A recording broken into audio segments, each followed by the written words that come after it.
আসসালামু আলাইকুম সবাইকে। একটু বৃষ্টি হলেই মিরপুর এরিয়াতে পানি জমে যায়, এটা খুব একটা নতুন কিছু না।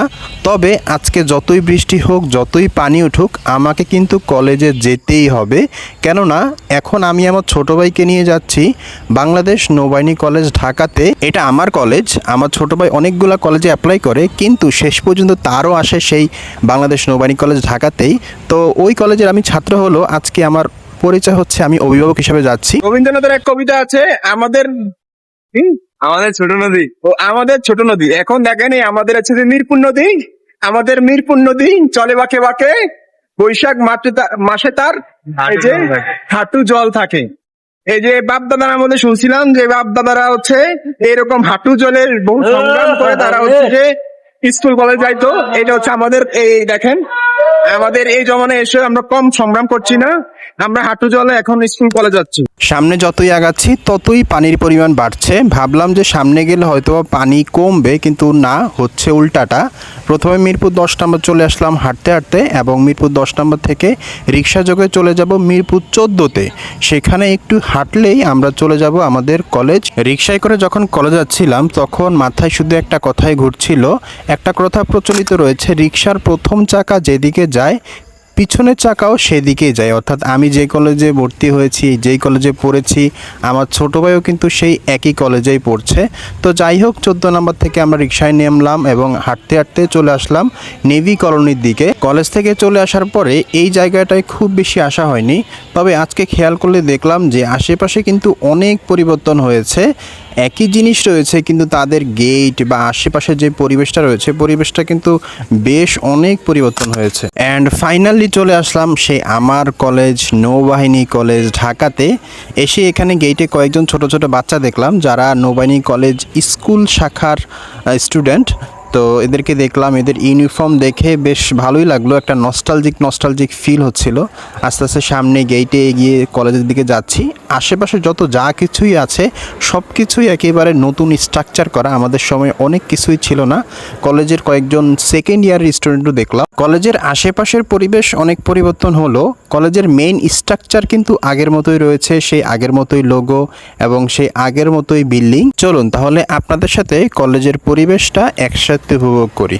এগুলো অবশ্যই আমাদের সময় ছিল না, একেবারেই নতুন সংযোজন। আমি আমার ছোট ভাইকে এখানে দেখাচ্ছিলাম কি কি ছিল কি কি ছিল না, সেটাই দেখানোর চেষ্টা করছি। ছোট ছোট অনেক ধরনের চিত্রকর্ম ছিল, দেখতে বেশ সুন্দরই লাগছিল।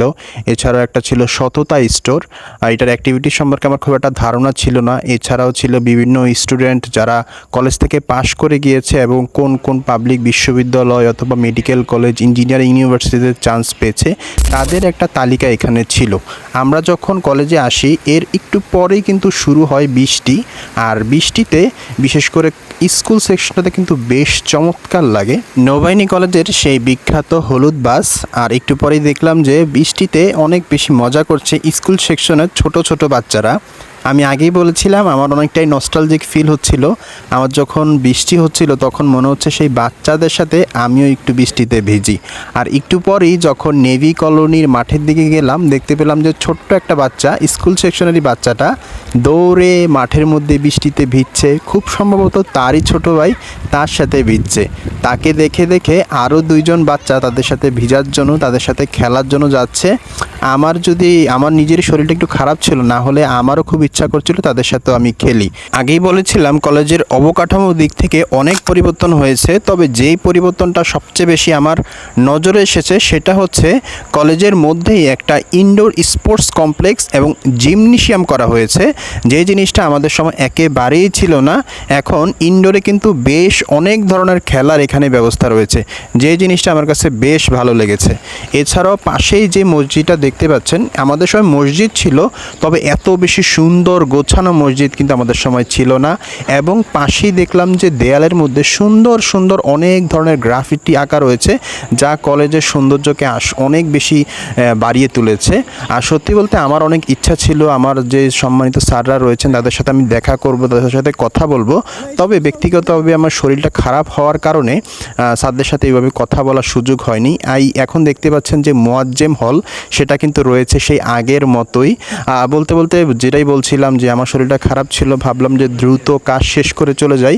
তো এই জন্যই অনেক দ্রুত কাজ শেষ করে আমি চলে আসি। তো আজকের জন্য এই পর্যন্তই। সবাই ভালো থাকবেন, সুস্থ থাকবেন। আল্লাহ হাফেজ, আসসালামু আলাইকুম।